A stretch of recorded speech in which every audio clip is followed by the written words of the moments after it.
नमो भगवते वासुदेवाय। ओम नमो भगवते वासुदेवाय।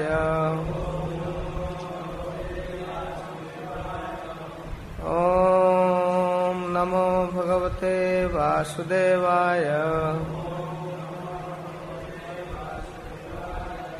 तीसरे स्कंद के 11वां अध्याय प्रारंभ करते हैं, जिसमें मैत्रेय मुनि सृष्टि क्रम में मनवंतर के काल विभाग का वर्णन करते हैं। काल के छोटे छोटे अवयव से लेकर बड़े अवयव तक 100 त्रुटि मिलाकर एक वेद है, 3 वेद मिलाकर एक लौ, 3 लौ का एक निमिष, 3 निमिष का एक क्षण, 5 क्षण का एक काष्ठा, 15 काष्ठा का एक लघु और 15 लघु का एक नाडिका, 2 नाडिका का एक मुहूर्त, 6 या 7 नाडिका का एक पहर, 4 पहर का दिन रात होता है मनुष्य समाज में, 8 पहर का, 15 दिन रात का एक पक्ष होता है, शुक्ल पक्ष और कृष्ण पक्ष, और 2 पक्ष का एक मास, 2 मास का एक ऋतु, 6 मास का एक अयन और 2 अयन का एक वर्ष, उत्तरायण और दक्षिणायन 2 भेद है। 100 वर्ष मनुष्य की परम आयु है अधिकतम। आगे कहते हैं मैत्रेय मुनि की अलग अलग ग्रह नक्षत्रों के अनुसार इसी वर्ष को कोई संवत्सर, परिवत्सर, ईडा वत्सर, अनुवत्सर और वत्सर भी कहते हैं। तो इस प्रकार जो वर्ष की गणना है वैसे 43,20,000 वर्ष का एक चतुर्युगी होता है। सतयुग, त्रेता, द्वापर और कली, ये 4 युग अपनी संध्या और संध्यांशों के अनुसार 12 सहस्त्र वर्ष तक होते हैं, जिनको 4, 3, 2 और 1 सहस्त्र वर्ष होते हैं। 4,000 सहस्त्र वर्ष का सतयुग होता है, 8,000 इसके संध्यांश, और द्वापर 24 बार और कलयुग में 12,000 वर्ष। लेकिन हमारे वर्ष के अनुसार 43,20,000 वर्ष होता है चारों युग मिलाकर, और इस चतुर्युग के 1,000 बार बीतने पर एक कल्प होता है जो ब्रह्मा का एक दिन है, और करीब 71 चतुर्युगी का एक मनवंतर होता है। एक सहस्त्र चतुर्युगी के रूप में प्रतीत होने वाले दिन रात के फेर से ब्रह्मा का उम्र अपने उम्र के अनुसार 100 वर्ष का होता है। अपने उम्र मतलब 43,20,000 वर्ष का एक चतुर्युगी, और ऐसे 100 चतुर्युगी का ब्रह्मा का एक दिन, जिसको कल्प कहते हैं, और उसी अनुसार 30 दिन का एक महीना और 12 महीना का एक वर्ष, और ऐसे वर्ष से ब्रह्मा का उम्र है 100 वर्ष। और ब्रह्मा जी के आधे आयु को परार्ध कहते हैं, 50 वर्ष को, और 2 परार्ध ब्रह्मा की आयु है। इस प्रकार मैत्रेय मुनि कह करके फिर आगे कहते हैं, पूर्व परार्ध में ब्राह्म महाकल्प हुआ, जिसमें ब्रह्मा जी की उत्पत्ति हुई। सभी कल्प को अलग अलग नाम है, उसमें ब्रह्मा जी की उत्पत्ति हुई और पंडित जन उसको ब्रह्म शब्द या ब्रह्म कल्प कहते हैं। इसी परार्ध के अंत में जो कल्प हुआ उसको पाद कल्प कहते हैं। इसमें भगवान के नाभि सरोवर से एक कमल उत्पन्न हुआ, और फिर आगे दूसरे परार्ध का आरंभ बतलाया गया है। जो कल्प चल रहा है बराह कल्प के नाम से प्रसिद्ध है, जिसमें भगवान सृष्टि के प्रारंभ में शुकर बने थे, बराह बने थे, इसलिए इस कल्प का नाम बराह कल्प है। तो इस प्रकार वर्णन करते हुए कहते हैं कि ये प्रकृति, महत्व, अहंकार, इन सबको मिलाकर जो ब्रह्मांड बना, ये 50 करोड़ योजन विस्तार वाला ब्रह्मांड है, और इसके बाहर 10-10 गुना 7 आवरण है। करोड़ों ब्रह्मांड राशियां हैं जो अक्षर ब्रह्म के शरीर से निकलता है, परम पुरुष परमात्मा का एक श्रेष्ठ अंश है। फिर आगे 12वें अध्याय में सृष्टि के विस्तार का वर्णन करते हैं कि सबसे पहले ब्रह्मा जी जब सृष्टि प्रारंभ किए, सृष्टि का विस्तार किए, तो अज्ञान की वृत्तियों को प्रारंभ किए। तो उसमें तम, अविद्या, मोह, महामोह, तामरिश, अंध तामरिश नामक 5 अविद्या की रचना किए, और इसके बाद सनकादि को उत्पन्न किए। लेकिन ये निवृत्ति परायण हो गए, सविद्या का प्रभाव इन पर नहीं पड़ा। उन लोगों को जब ब्रह्मा जी ने कहा बेटा सृष्टि में हेल्प करो, ब्रह्मा जी का सीधा अवज्ञा कर दिए। बहुत प्रयत्न किए कि इन लोगों को समझाया जाए, लेकिन बुद्धि द्वारा बहुत रोकने पर भी भौहों के बीच से वो क्रोध नील लोहित होकर एक बालक के रूप में प्रकट हो गया। और वो बालक प्रकट होने के बाद लगा रोने, बहुत तेज रो रहा था। रोते रोते उनको समझाने का कोशिश किए, लेकिन वो रोता था। रो रो कर कहने लगा, हे जगत पिता, हे विधाता, हमारी उत्पत्ति कैसे हुई, हमारा नाम क्या है, हमारा काम क्या है, हमें क्या आज्ञा दे रहे हैं। तब भगवान ब्रह्मा कहे, पहले बेटा रो मत, रो मत, रो मत। लेकिन रोता जाता था, तो रोने के कारण उनका नाम रख दिए ब्रह्मा जी रुद्र। और कहे कि देखो, तुम्हारे रहने के लिए स्थान है हृदय, इंद्रिय, प्राण, आकाश, वायु, अग्नि, जल, सूर्य, चंद्रमा, पृथ्वी और तप, 11 स्थान है। तुम्हारे नाम भी 11 होंगे। तुम्हारे नाम होंगे मन्यु, मनु, महिनस, महान, शिव, ऋतध्वज, उग्ररेता, भव, काल, वामदेव और धृतव्रत। और तुम्हारी 11 रुद्राणियां पत्नी होगी, जिनका नाम होगा धी, वृति, उष्णा, उमा, नियुत, सर्पी, इला, अंबिका, इरावती, सुधा और दीक्षा। इसके बाद कहे कि तुम इन स्त्रियों को स्वीकार करो, इनसे प्रजा उत्पन्न करो, तुम प्रजापति हो। शिव जी को आदेश दिए। तो भगवान शिव जब आज्ञा पाए ब्रह्मा जी का सृष्टि करने के लिए, उनको आदेश हुआ तो सनकादि की तरह विरोध नहीं किए, लेकिन सृष्टि ऐसा चालू कर दिए जो सृष्टि के विनाश करने वाले तत्व है। भूत, प्रेत, यक्ष, राक्षस, सर्प, बिच्छी, एकदम पूरा विनाश करने वाले, नष्ट करने वाला सृष्टि करने लगा। तो बस बंद करो। ब्रह्मा जी कहे कि बेटा अभी तुम तपस्या करो, तपस्या करो, सब तपस्या से शक्ति अर्जन करके बाद में अब सृष्टि करना। तो इस प्रकार उनकी अनुमति लेकर तपस्या करने चले गए।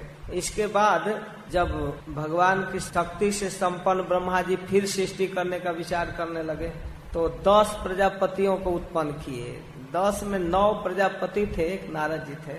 उनके नाम है मरीचि, अत्रि, अंगिरा, पुलह, क्रतु, पुलस्त, भृगु, वशिष्ठ, दक्ष और 10वां नारद जी। 22वें श्लोक में है, मरीचि यत्र अंगिरसौ पुलस्त्य पुलह क्रतु भृगु वशिष्ठ दक्षश्च 10वां तत्व नारद। नारद जी 10वां पुत्र के रूप में। जो 9 पुत्र थे, यही प्रजापति कर्दम जी के दामाद बने। देवहूति के पुत्रियों से इनका विवाह हुआ। नारद जी गोद से, दक्ष अंगूठे से, वशिष्ठ प्राण से, भृगु त्वचा से, क्रतु हाथ से, पुलह नाभि से, पुलस्त कान से, अंगिरा मुख से, अत्रि नेत्र से और मरीचि मन से। कोई भी सृष्टि, कोई भी पुत्र ब्रह्मा जी स्त्री से नहीं उत्पन्न कर रहे हैं। पुरुष सृष्टि करने में समर्थ होता है, बिना स्त्री के भी संतान पैदा करते हैं। फिर इनमें से दाएं स्तन से धर्म और फिर उनकी पत्नी मूर्ति, इनकी पत्नी मूर्ति और इनसे भगवान नारायण, और पीठ से ब्रह्मा जी का अधर्म उत्पन्न हुआ और उससे मृत्यु। तो इस प्रकार सृष्टि का विस्तार प्रारंभ हुआ। ब्रह्मा जी के अपनी छाया से सर्व समर्थ कर्दम जी उत्पन्न हुए, देवती के पति। और भगवान ब्रह्मा एक कन्या उत्पन्न किए जिसका नाम सरस्वती। अभी ब्रह्मा जी अपने सृष्टि में प्रथम बार एक स्त्री उत्पन्न कर रहे हैं, बहुत सुंदर, सुकुमारी, मनोहर। और मैत्रेय मुनि जब सरस्वती के उत्पत्ति की कथा कहते हैं, प्रसंग पाकर कहते हैं कि हमने सुना है कि विदुर जी ब्रह्मा की सृष्टि की वह प्रथम स्त्री, प्रथम पुत्री सरस्वती बहुत सुंदरी थी, सुकुमारी थी। अभी तक तो ये संतान पैदा कर रहे थे पुत्र के रूप में, लेकिन जब लड़की उत्पन्न किए और बहुत सुंदरी सुकुमारी थी, मनोहर थी, तो ब्रह्मा जी का भी मन मोहित कर ली। कामुकता में भर कर वे सरस्वती के साथ संग करने की इच्छा से प्रवृत्त हुए। उनके मन में संकल्प हुआ अधर्म।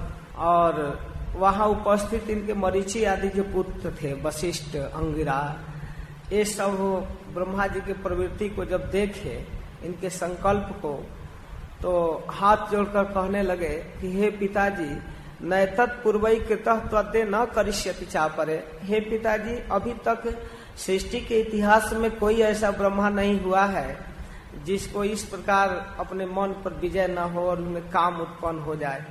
पुत्री गमन जैसा दुष्चर पाप करने का संकल्प ये बड़ा अनुचित है। यस्तम दुहितरम गच्छन अनिगृहांगजम प्रभु, आप सर्वसमर्थ सृष्टि के पिता हैं और आपके अंदर इस तरह की कामना ये उचित नहीं है पिताजी।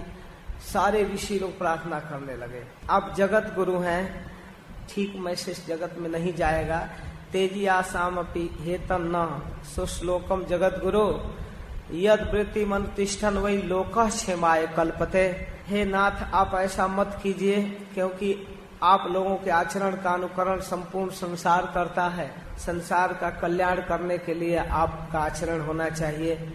आप ऐसा मत कीजिए, हम आपको नमस्कार करते हैं, आप धर्म की रक्षा के लिए हैं, आप ऐसा मत कीजिए। तो इस प्रकार बार बार जब ये लोग प्रार्थना करने लगे तो अपने पुत्रों के सामने प्रजापति ब्रह्मा बहुत लज्जित हुए और उनके मन में इतनी ग्लानि होने लगी कि तत्काल उस शरीर को छोड़ दिए और वही शरीर दिशाओं को घेरते हुए कुहरा अंधकार हो गया। कामुकता से भरा हुआ शरीर जब ब्रह्मा जी छोड़े तो वही कुहरा का रूप धारण कर लिया, अंधकार। ब्रह्मा जी फिर सोचने लगे कि मैं जैसे सुव्यवस्थित सृष्टि की रचना करूं, इसके लिए उन्होंने भगवान का स्मरण किया और भगवान की कृपा से वेदों को प्रकट किए और वेदों के विस्तार के लिए धर्म और धर्म की वृत्तियां, आश्रम आदि सब उत्पन्न किए ब्रह्मा जी अपने मुख से।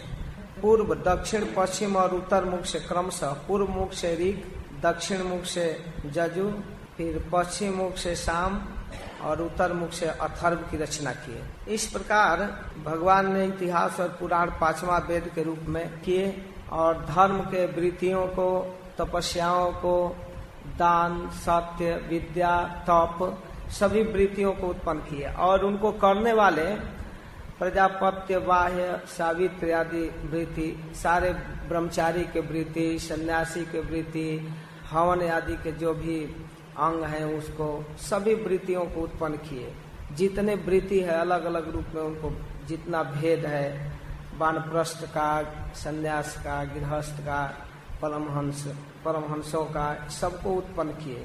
ब्रह्मा जी पहले सात्विक सृष्टि किए, छंद को उत्पन्न किए, अपने अलग अलग अंगों से अलग अलग छंदों को उत्पन्न किए, अनेक शक्तियों को विकसित करके फिर उनके देवताओं को उत्पन्न किए। तो इस विषय में वो विचार कर रहे थे, तब तक अचानक उनके शरीर का दो भाग हो गया। क ब्रह्मा जी का नाम है, उन्हीं से विभक्त होने के कारण उनके शरीर को काय कहते हैं। उन दोनों विभागों में स्त्री पुरुष का जोड़ा उत्पन्न हुआ और उनमें जो पुरुष था वो है स्वयंभू मनु और जो स्त्री हुई वो है महारानी शतरूपा। तब भगवान आदेश दिए कि अब ठीक सृष्टि प्रारंभ होगी। मैथुन सुख से स्त्री पुरुष के संयोग से प्रजा की वृद्धि होगी। अब इसमें एक रस का संचार होगा, काम का, और इससे सृष्टि प्रारंभ होगी, मिथुन धर्म। तो वही महाराज मनु, स्वयंभू मनु अपनी पत्नी शतरूपा से 5 संतान प्राप्त किए, 2 पुत्र और 3 पुत्रियां। महाराज प्रियव्रत, उतानपाद और पुत्रियों में आकुति, प्रसूति और देहुति। मनु महाराज ने आकुति का विवाह रुचि प्रजापति से, प्रसूति का विवाह दक्ष प्रजापति से और देहुति का विवाह कर्दम जी से किए। कहते हैं मैत्रेय मुनि की ये जो पुत्रियां हैं 3, आकुति, प्रसूति और देहुति, इन तीनों के संतान से सारा संसार भर गया, पूरा संसार की जननी है तीनों। तो फिर विदुर जी आगे 13वें अध्याय में प्रश्न करते हैं कि हे महामुनि, शतरूपा को पाकर मनु महाराज आगे फिर क्या किए? आप कृपा करके इनकी कथाओं को कहिए। श्रुता से पुंसाम रुचिरा श्रमस्य नन्मंजसा सुरभिरीडितोर्थ यत्तद् गुणानुश्रवणम मुकुंद पादारविंदम हृदय सुजेशाम। जिन भक्तों के हृदय में भगवान मुकुंद का चरण कमल विराजमान है, ऐसे भक्तों का चरित्र सुनना बहुत दिनों तक शास्त्राभ्यास का मुख्य फल है। भगवान का चरित्र तो है ही, भक्त का चरित्र भी बहुत महत्वपूर्ण है। सुखदेव गोस्वामी कहते हैं कि विदुर जी के कथा सुनने की लालसा देखकर बहुत प्रसन्न हुए मैत्रेय मुनि और बोलने लगे कि इस प्रकार जब अपनी भार्या शतरूपा के साथ स्वयंभू मनु का जन्म हुआ तो ब्रह्मा जी से हाथ जोड़कर कहने लगे कि हे जगत पिता, आप मुझे क्यों उत्पन्न किए, कृपा करके मुझे बताइए। तब ब्रह्मा जी उनको आदेश देते हैं कि बेटा मैं चाहता हूँ कि तुम पृथ्वी पर शासन करो। कहे ठीक है पिताजी, जो आज्ञा। तो जिस प्रकार ब्रह्मा जी ने निर्देश किया कि पृथ्वी के ऊपर तुम सृष्टि करो, तो पृथ्वी को खोजने के लिए मनु महाराज निकले। कुछ ही समय में मनु महाराज लौट कर आए और कहने लगे कि हे पिताजी, मैं आपका आज्ञा पालन तो अवश्य करूंगा, लेकिन आप प्रजा पालन के लिए स्थान निर्धारित किए हैं वो तो मिल नहीं रहा है। चारों तरफ हम खोज कर आ गए तो जीवों के निवास स्थान पृथ्वी इस समय दिखाई नहीं दे रही है, लगता है प्रलय जल में डूबी हुई है। तो पहले पृथ्वी का उद्धार होना चाहिए, तब न सृष्टि की जाएगी। अब ब्रह्मा जी विचार करने लगे, पृथ्वी नहीं है, खोज लिया। हाँ, खोज लिया। तो अब ब्रह्मा जी की बुद्धि तो काम कर नहीं रही है, कहाँ गया, कहाँ गई पृथ्वी, कहाँ गई। तो अब बैठ करके विचार करने लगे और मन में संकल्प पूर्वक भगवान का स्मरण करने लगे। हे सर्वशक्तिमान हरि, आप सृष्टि विस्तार करना चाहते हैं तो पृथ्वी का पता कीजिए। वो पता नहीं चल रहा है, वो कहाँ है। भगवान की चिंतन कर रहे हैं, तब तक ब्रह्मा जी को छींक आया और ब्रह्मा जी की छींक से उनके नासा छिद्र से अंगूठे के आकार का एक बराह शिशु उत्पन्न हुआ। बहुत बड़ा आश्चर्य हुआ। विदुर जी, बड़े आश्चर्य की बात है कि देखते देखते वह शिशु क्षण भर में हाथी के बराबर हो गया, विशाल। और वहाँ जितने ऋषि मुनि थे, मरीचि आदि, सभी देख रहे हैं। ब्रह्मा जी तरह तरह से विचार कर रहे, कौन है शुकर के रूप में कौन प्रकट हुआ, इतना क्षण में विशाल हो गया, भारी शिला के समान। सभी ऋषि और ब्रह्मा जी इस निर्णय पर आ गए कि निश्चित रूप से भगवान यज्ञ पुरुष हैं और हमको मोहित कर रहे हैं। तो ब्रह्मा अपने पुत्रों के साथ भगवान की आराधना करने लगे और वो देखते देखते गुरगुराते हुए, गर्जन करते हुए यज्ञ पुरुष प्रकट हो गए। इस तरह से मुनीश्वर और ब्रह्मा जी मुनि लोग लगे उनको स्तुति करने और भगवान बराह ने घोषणा किया, मैं अभी पृथ्वी को ला कर आता हूँ। तो इस प्रकार भगवान गजराज से लीला करते हुए, जैसे गजराज पानी में घुसता है, वैसे भगवान प्रलय जल में उस विशाल समुद्र राशि में घुस पड़े। तेषाम सताम वेद वितान मूर्ति ब्रह्मावधार्यात्म गुणानुवादम विनद्य भूयो विबुधो दयाय गजेंद्र लीलो जलमा विवेश। जल में प्रवेश करने लगे और अपने विशाल शरीर से जल राशि को फाड़ते हुए भगवान घुसने लगे और सूंघ सूंघ कर नाक से पृथ्वी का पता लगाने लगे जल के भीतर। तो इस प्रकार जब जल में प्रवेश किए, तब जाकर रसातल में पृथ्वी को पाए, देखे। भगवान अपने डाढ़ों के ऊपर लेकर के पृथ्वी को आने लगे। अपने दांत के ऊपर पृथ्वी को रखे थे। बहुत सुंदर भगवान का उजला शरीर सोने की तरह चमकता हुआ, उनके रोमकूप, और उस पर पृथ्वी को लेकर आ रहे थे। आए और आकर के पृथ्वी को स्थापित कर दिए। तो इसके बाद उनकी स्तुति करते हुए कहते हैं कि हे प्रभु, आप जगत सृष्टि आपके लीला विलास है, आप इसको करने के लिए स्वयं आते हैं। पृथ्वी का उद्धार करने के लिए बराह रूप धारण किया, आपको हम नमस्कार करते हैं। आप ही वास्तव में जगत के मूल कारण हैं, आप इस शुकर रूप में आए हैं। ऐसे हे देव दुराचारियों को आपके इस शरीर का दर्शन होना बड़ा कठिन है, ऐसे नहीं हो जाता है। आपके शरीर में, आपके रोमकूप में गायत्री छंद आदि हैं, और भगवान के शरीर से जो रोमकूपावली गिरता है, भगवान अपने शरीर को झाड़ते हैं, वही रोमावली कुश है, यज्ञ के लिए सबसे पवित्र चीज। कहते हैं आपकी त्वचा में गायत्री आदि छंद, रोमावली में कुश, नेत्रों में घृत और चरणों में होता, ये 4 चरणों में होता, उधर्यु, उद्गाता और ब्रह्मा, ये ऋत्विज आदि हैं। अब यज्ञ पुरुष हैं, यज्ञ के जो भी पात्र है, वस्तु है, वो सब कुछ आप हैं, आपके मुख से सब कुछ निकला है। इस प्रकार बार बार भगवान यज्ञ पुरुष की स्तुति करते हैं और कहते हैं, हे प्रभु, आपका यह वेदमय शरीर जब प्रकट हुआ तो आपके जल से निकलने के बाद जल में भींगा हुआ बड़ा शरीर जब इसे हिलाते हैं और इन बालों में जो शीतल जल गिरता है, हे इस उससे भींग कर इस सत्य लोक, जन लोक, महर लोक, तप लोक, जितना लोक है उसमें आपके शरीर झाड़ने से जो बूंद पानी वर्षा गिरा, उससे सारा लोक पवित्र हो गया। हमारे ऊपर जो जल राशि गिरा है उससे हम पवित्र हो गए हैं। इस प्रकार ऋषि लोग उनकी स्तुति करते हैं और भगवान वराह देव अपने खुरों से जल को स्तंभित करके पृथ्वी को स्थापित किए, फिर अंतर्धान हो गए। मैत्रेय मुनि कहते हैं कि इस प्रकार जो पुरुष इस मंगलमयी कथा को सुनता है, भगवान वराह देव के द्वारा पृथ्वी का उद्धार भक्ति भाव से सुनता है, उसके प्रति भगवान बहुत शीघ्र प्रसन्न होते हैं। यह एवं मेताम हरिमेधसो हरे कथाम सुभद्राम कथनीय माइना श्रृणवीत भक्त्या श्रवेत ओषतिम जनार्दनो अस्यासु हृदय प्रसीद। भगवान प्रसन्न होते हैं और जो अनन्य भाव से केवल भगवत प्रीति के लिए भजन करते हैं उनको क्या कहना है, उनको तो भगवान अपना परम पद दे देते हैं। को नाम लोके पुरुषार्थ सारवीत पुरा कथा नाम भगवत कथा सुधा आपीय करणान जलिभीर भवापहा अहो विरज्यत बिना नरेतरम।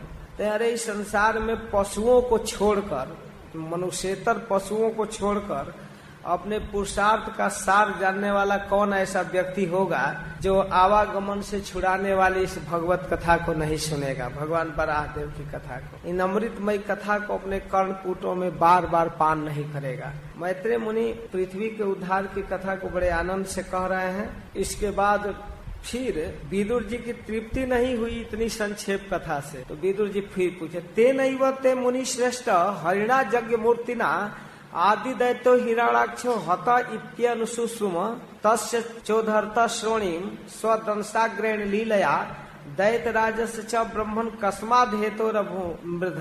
हे ब्रह्मण, जिस प्रकार भगवान ने अपने दाढ़ों पर रखकर पृथ्वी को जल से निकाला, उस समय दैतराज हिरण्याक्ष की मुठभेड़ कैसे हुई और किस प्रकार वो मारा गया, थोड़ा विस्तार से बताइए। हिरण्याक्ष के वध की कथा सुनना चाहते हैं और कैसे भगवान लेकर आ रहे हैं, कैसे हिरण्याक्ष उनका विरोध किया। मैत्रेय मुनि कहते हैं कि आपका प्रश्न बड़ा सुंदर है, आपका प्रश्न बड़ा उत्तम है। आप भगवान हरि के विषय में इस तरह जिज्ञासा कर रहे हैं। हम एक बार ब्रह्मा जी के मुंह से सुने थे, उसी कथा को आपको कह रहे हैं कि किस प्रकार हिरण्याक्ष का जन्म हुआ और हिरण्याक्ष इस प्रकार का उग्र स्वभाव का कैसे हुआ और भगवान से लड़ने के लिए कैसे आ गया, भगवान किस प्रकार उसका वध किए, ये सारी कथा विस्तार से कह रहे हैं। कि विदुर जी एक बार दक्ष की पुत्री दीति पुत्र प्राप्ति के इच्छा से कश्यप जी के सामने बड़ा ही कामातुर होकर आग्रह करने लगी।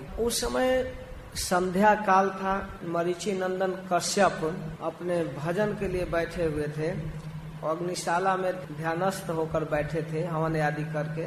लेकिन दीति के अंदर ऐसी कामुकता उत्पन्न हुआ कि वे मतवाले हाथी जैसे केले के वृक्ष को रौंद डालता है, वैसे कामदेव उसके चित्त को रौंद डाला और वह कश्यप जी के पास जाकर ऐसे कातर भाव से कहने लगी कि हे प्रभु, मुझ हबला पर कामदेव बहुत जोर सता रहा है, बेचैन कर रहा है, आप मुझे सुखी कीजिए। आपके तेज से मैं तेजस्वी पुत्र प्राप्त करना चाहती हूँ, जिससे आपका और हमारा दोनों का जस फैलेगा। हमारे पिता प्रजापति दक्ष अपने पुत्रियों पर बहुत स्नेह करते हैं। हम सभी पुत्रियों से वे अलग अलग बुला कर पूछे थे कि बेटी, मैं तुमसे बहुत प्रेम करता हूँ और तुम जिसको पति के रूप में चाहोगी उसी से विवाह कर दूंगा। तो जिस समय उन्होंने मुझसे पूछा था, मैं आपको अपने पति के रूप में कही थी। निश्चित रूप से आप हमसे प्रेम करते हैं। हे मंगल मूर्ते, हे कमल नयन, आप हमारी इच्छा पूरा कीजिए। आप जैसे महापुरुषों के पास दीन जनों का आना निष्फल नहीं होता, हम तो आपकी पत्नी हैं। इस प्रकार बहुत आतुर हो गई, बहुत कहने लगी। तब कश्यप जी उसके प्रार्थना को सुनकर कहने लगे, बड़ी सुमधुर वाणी से समझाने लगे कि अरे भीरू, तुम्हारी इच्छा के अनुसार तो मैं तुम्हारी कामना अवश्य पूरा करूंगा। जिसके द्वारा अर्थ धर्म काम तीनों सिद्धियां प्राप्त होती है, ऐसे अपनी पत्नी की कामना कौन पुरुष पूरा नहीं करेगा। तुम्हारे जैसे साध्वी स्त्री को पाकर व्यक्ति अपने इंद्रियों को जीतता है, जैसे कोई राजा अपने किला में सुरक्षित रहता है। सब तरह की बात फिर भी तुम हमारी विवाहिता पत्नी हो, हम तुम्हारे बल पर अपने इंद्रियों के वेग को जीतते हैं। लेकिन देवी, एक महत्वपूर्ण विचारणीय विषय है कि हम धार्मिक प्रवृत्ति के व्यक्ति हैं। देखो, यह समय भूत राक्षस प्रेतों का समय आ गया है। इस संध्या काल में भगवान भूत भावन भूतपति भगवान शंकर का समय है। अपने चित्त को चुपचाप स्थिर भगवान में रखना चाहिए। भूतपति का पहरा है और इस काल में ये मैथुन क्रिया नहीं की जाती, इसलिए तुम विचार पूर्वक इस काल का थोड़ा परहेज करो, थोड़ा रुको।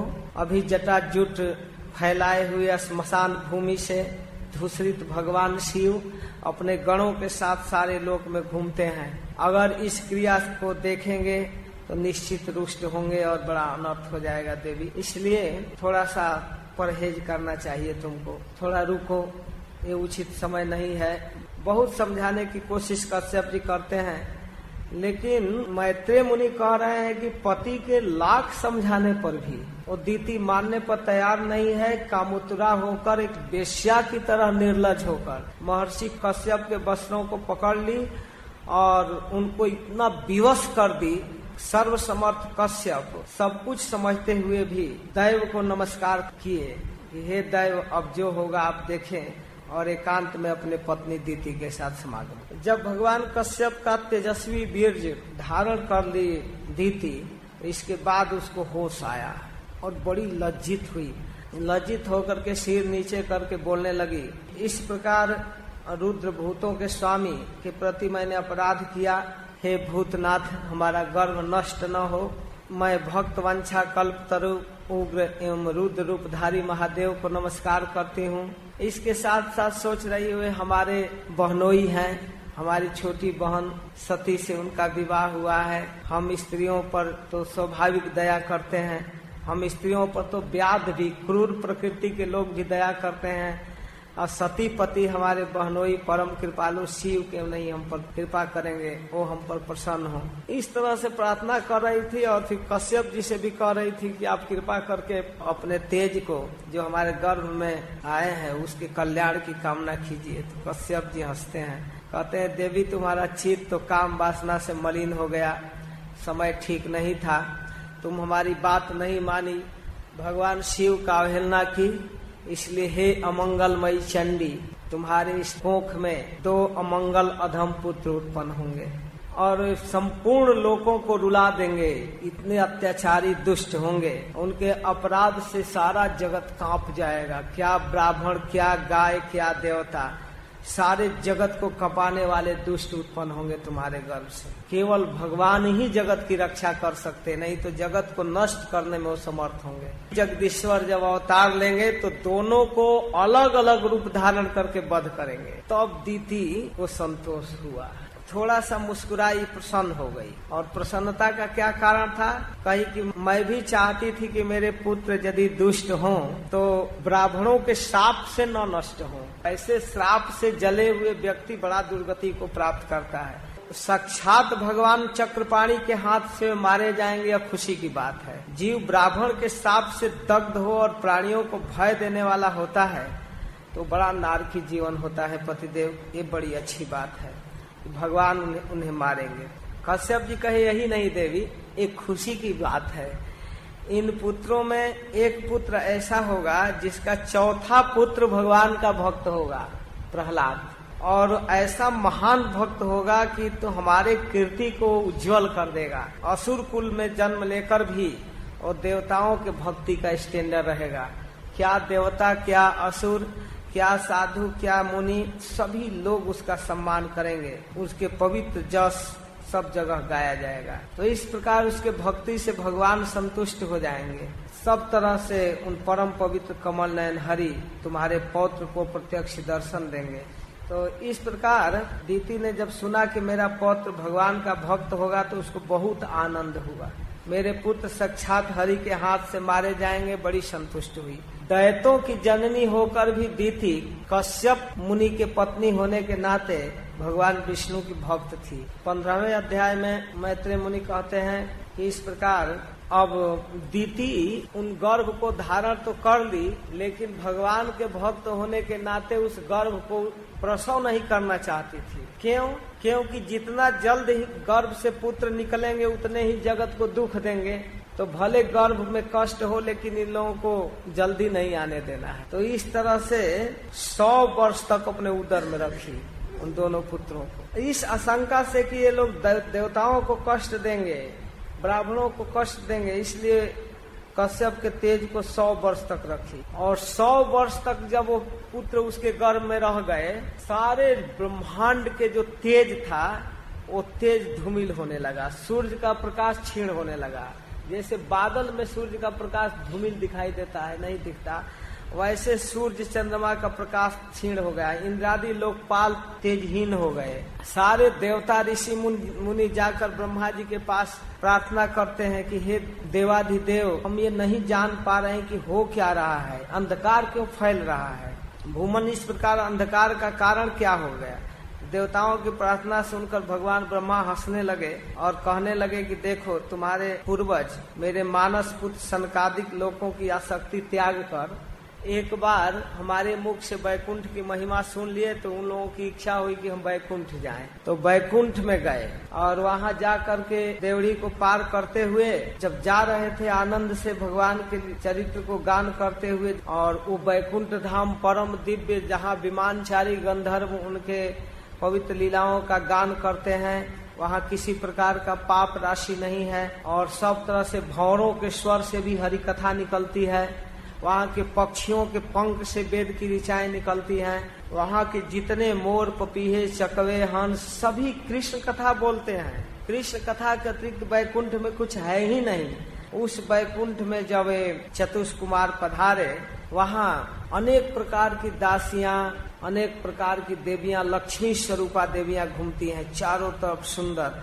पाप हाग्नि लीला कथा को छोड़कर किसी का कोई मतलब ही नहीं है, अपने रूप को देखती हैं। जब वहाँ की सुंदरियां तो अपने को सौभाग्यशाली समझती हैं कि भगवान की सेवा में हम लगी हैं। तो इस तरह उस वैकुंठ लोक में साधारण व्यक्ति नहीं जा सकते, अभागे, सारहीन और जिनका पुण्य नहीं है वे वैकुंठ में नहीं जा सकते। उस वैकुंठ में जिसकी इतनी महिमा है, ब्रह्मा जी कहते हैं हम देवताओं को भी चाहने पर लोक नहीं मिल पाता है, उस लोक में जा रहे थे। सनकादिक भगवान श्री हरि के निवास स्थान में गए, अपने जोग बल से आनंद से वहां पहुंचे और क्रमशः कहीं रोक टोक नहीं हो रहा है, 6 डेवड़ी पार कर गए। 1, 2, 3, 4 करके जब 7वें डेवड़ी पर पहुंचे तो अपने हाथ में गदा लिए हुए 2 समान आयु वाले श्रेष्ठ भगवान के परिकर, बहुत सुंदर स्वरूप भगवान जैसा चतुर्भुज, हाथ में बाजूबंद कुंडल आदि धारण किए हुए,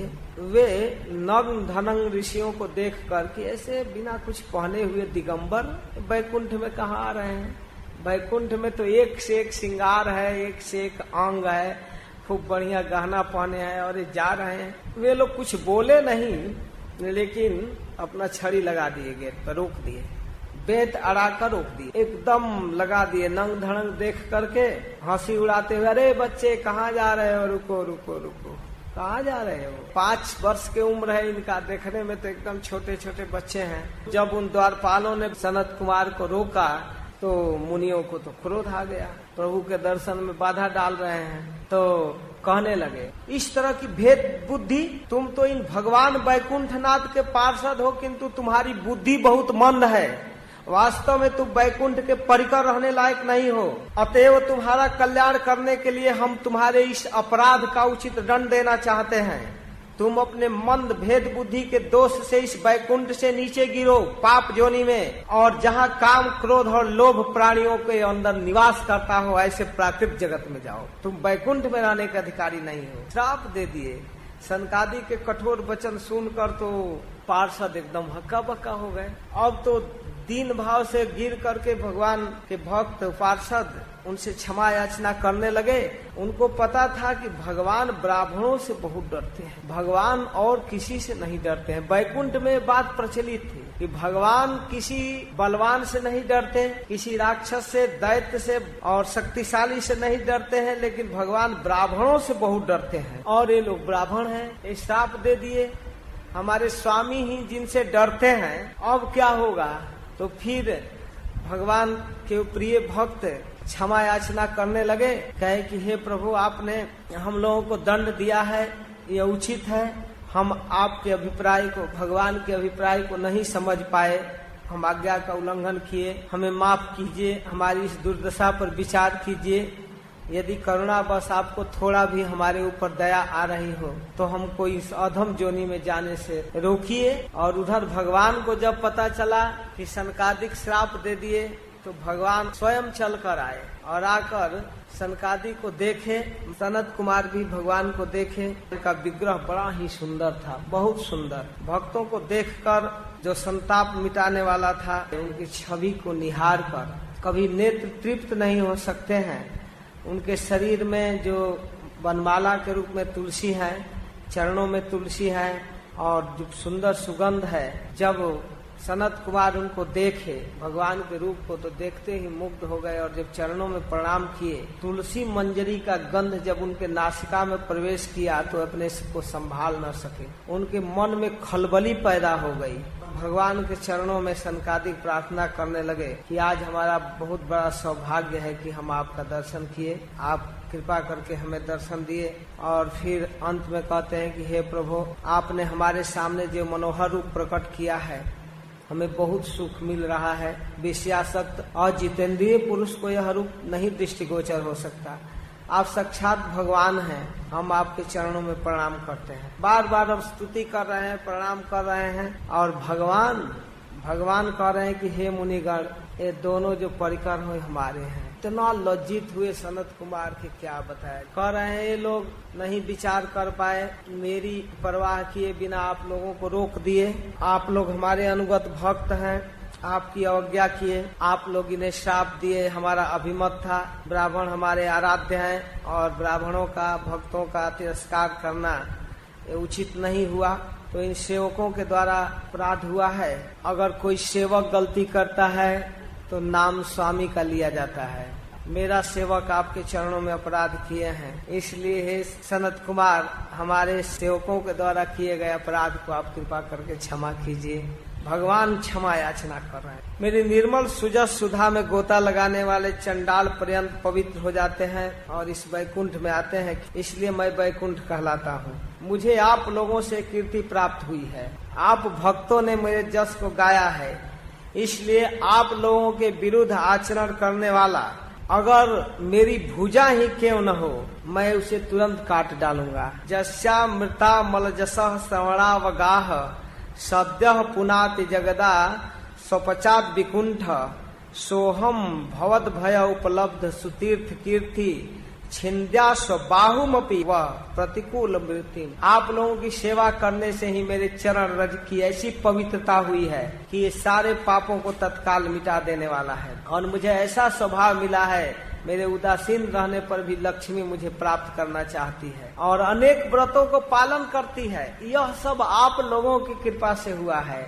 जो अपने संपूर्ण कर्म फल को मुझ में अर्पण करके संतुष्ट रहते हैं। निष्काम ब्राह्मण हैं, जिनका जीवन केवल मेरा ही है, मेरे प्रति है, एकदम पूर्ण कृष्ण कॉन्शियसनेस है, निष्काम है, मेरी लीला कथा गाते रहते हैं। ग्रास पर तृप्त करने वाला घी से बना हुआ पकवान का जो भोजन कराता है ऐसे भक्तों को, एकदम घी से चूता हुआ मालपुआ हलवा यदि खिलाता है, तो ऐसे ब्राह्मणों के मुख से, ऐसे भक्तों के मुख से खाकर जैसा मैं तृप्त होता हूँ, ऐसे अग्नि में हवन करने से तृप्त नहीं होता। भगवान दो मुख से खाते हैं, अग्नि के द्वारा और ब्राह्मणों के मुख से। तो इस प्रकार ब्राह्मण, दूध देने वाली गाय और अनाथ प्राणी, ये मेरे शरीर है।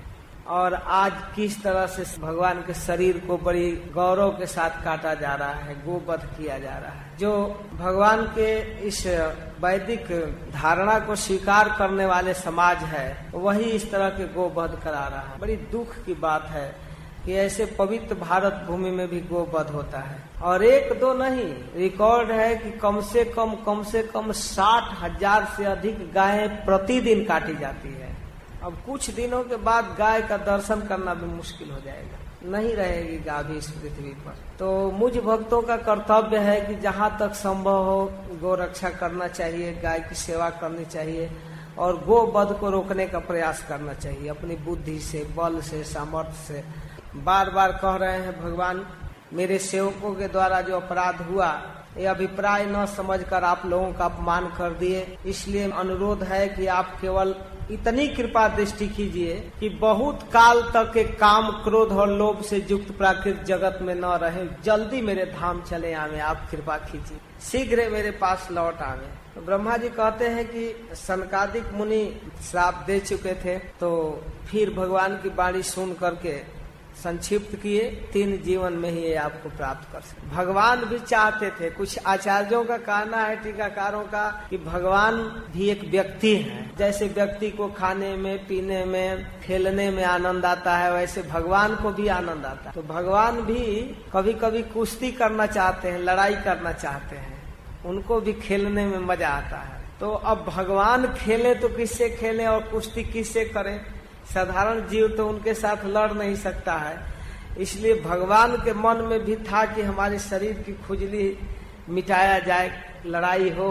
तो अपने ही भक्तों, अपने ही परिकरों के प्रति श्राप दिलवाकर शौक पूरा करने के लिए भगवान का यह अभीष्ट था। इस रूप में भगवान ही उन ऋषियों के अंदर इस तरह की प्रवृत्ति भर कर श्राप दिलवा दिए और फिर 3 जन्म तक वो लोग भगवान के साथ लड़ते रहे। तो इस प्रकार ऋषि लोग भगवान के समक्ष प्रार्थना करते हैं कि हे सर्वेश्वर, आप सर्वेश्वर होकर भी जो यह कह रहे हैं कि यह आपने मुझ पर बड़ा अनुग्रह किया, सो इससे आपका क्या अभिप्राय है, हम नहीं जान पा रहे हैं। प्रभु, आप ब्राह्मणों के हितकारी हैं, लोक शिक्षा के लिए आप भले ब्राह्मणों को अपना आराध्य कहें, वस्तुतः देवताओं के भी, ब्रह्मादि के भी आप आराध्य हैं। आप लोक शिक्षा के लिए ब्राह्मणों को श्रेष्ठ कह रहे हैं, आप धर्म स्वरूप है, आप जगत में धर्म की स्थापना के लिए सब बातें कहते हैं। हे सर्वेश्वर, इन द्वारपालों को आप जैसा उचित समझे वैसा करें, अथवा इनको दंड दें, पुरस्कार दें, जो भी आपकी इच्छा हो करें, हम आपसे सहमत हैं। आपके इन निरपराध अनुचरों को श्राप दिया, हमसे भूल हुई, हम नहीं समझ पाए, इसलिए आप कृपा करके हमें उचित दंड दें, हमें स्वीकार है। भगवान कह रहे हैं नहीं, आपने इन्हें जो श्राप दिया है वो सच होना चाहिए कि ये मेरा अभीष्ट था, मैं ही आपके द्वारा ये प्रेरणा करके श्राप दिलवाया। ये शीघ्र दैत्य योनि में जाएंगे और क्रोध से भरी हुई एकाग्रता से मेरा युद्ध करेंगे और फिर जल्दी मेरे पास आ जाएंगे, ये मेरा अभीष्ट था। 3 जीवन तक के दैत्य योनि में रहेंगे, भगवान ऐसा विधान। ये तौ सुरेतर गतिम प्रतिपद्य सद्य संरब्ध संवृत समाध्यनुबुद्ध बद्ध जोगौ भूय सकाश मुपयास जतास यो वह सापो मयैव निमित्त तद्वैत विप्रा। मयैव निमित्त, मेरे द्वारा ही ऐसा विधान किया गया, सब भगवान स्वीकार कर रहे हैं। ब्रह्मा जी कहते हैं कि इस प्रकार भगवान अपने अनुचरों से कहा कि जाओ, मन में किसी प्रकार भय मत करो, तुम्हारा कल्याण हो, मेरी इच्छा समझ करके तुम मर्तलोक में जाओ और दैत्य योनि में मेरे प्रति क्रोधाकार वृत्ति से रहकर तुम एकाग्रता पूर्वक मेरा तिरस्कार रूप युद्ध करोगे और फिर मेरे पास आ जाओगे, चिंता मत। जब वो बैकुंठ से गिरने लगे प्राकृतिक जगत में, तो वहाँ बैकुंठ में हाहाकार, पूरा बैकुंठ के पार्षद रोने लगे। जहाँ किसी प्रकार का दुख प्रवेश न करे उसे बैकुंठ कहते, लेकिन आज बैकुंठ के पार्षद प्राकृतिक जगत में गिर रहे हैं। हाहाकारो महान आसित विमान अग्रेश पुत्र का, ऐसे श्रेष्ठ विमान पर बैठे हुए बैकुंठ निवासियों में महान हाहाकार मच गया। ओहो, क्या हो गया, भगवान के पार्षद चले गए। वही तेज इस समय दीति के गर्भ में है, ब्रह्मा जी कह रहे हैं। कथा भूलिए मत, देवताओं से ब्रह्मा जी बात कर रहे हैं। सारा लोक अंधकारमय क्यों हो रहा है? तो ब्रह्मा जी कह रहे हैं कि वही तेज बैकुंठ के परिकर संपूर्ण ब्रह्मांड के तेज को लेकर भगवत पार्षद प्रवर आज दीति के गर्भ में है और इन दोनों असुरों के तेज से सबका तेज फीका हो गया है। इस समय भगवान ऐसा ही करना चाहते हैं। जो आदि पुरुष संसार की स्थिति, उत्पत्ति और प्रलय चाहते हैं, वही श्री हरि अगर इस जगत का कल्याण करना चाहेंगे तब इस जगत का कल्याण होगा। 17वां अध्याय में वर्णन है कि इधर दीति अपने पतिदेव के कथनानुसार उपद्रव आदि की आशंका से पुत्रों को आने नहीं दे रही थी। 100 वर्ष तक अपने गर्भ में रखी। अब इधर अंधकार छा रहा था, तो फिर देवता आदि, कश्यप आदि भी चाहने लगे कि नहीं, संतान को अब जन्म होने देना चाहिए। तो फिर दीति उनको जन्म देती है 100 वर्ष के बाद। और उनके जन्म लेते ही स्वर्ग में, पृथ्वी में, अंतरिक्ष में चारों तरफ हाहाकार मच गया। सब तरफ पृथ्वी कांप गई, भूकंप आ गया, 10 दिशाओं में आग लग गया, उल्कापात, बिजलियां गिरने लगी, पुच्छल तारे, सब जगह साए साए करके हवा चलने लगी, जैसे समुद्र से कभी कभी तूफान आता है। तो इस तरह की हवाएं चलने लगी, आंधी चलने लगी, धूल कण चारों तरफ, सूर्य चंद्रमा ग्रह सा, आकाश में अंधकार छा गया। इस तरह से सारे समाज दुखी हो गया। सब जगह विचित्र उत्पात होने लगा। नदियों और जलाशयों में खलबली मच गई। कमल, खिला हुआ कमल सूख गया। बिना बादल के बादल गरजते, बिजली बरसने लगी, बिजली गिरने लगी और चारों तरफ साए साए करके हवा बहती थी। रथ का घरघराहट सुनाई देता था। गांव में सियार और गिद्दड़ दिन में दौड़ने लगे। चारों तरफ रोने का आवाज सुनाई देता था। झुंड के झुंड गधे जहां तहां कठोर आवाज करते हुए घूम रहे थे।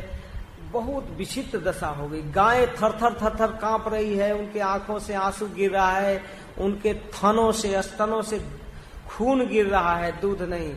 राहु, शनि, एक क्रूर ग्रह प्रबल दिखाई दे रहे हैं। इस प्रकार से भयंकर स्थिति उत्पन्न हो गई। लगने लगा कि साक्षात प्रलय होने वाला है। प्रजापति कश्यप ने उन पुत्रों का नाम रखा।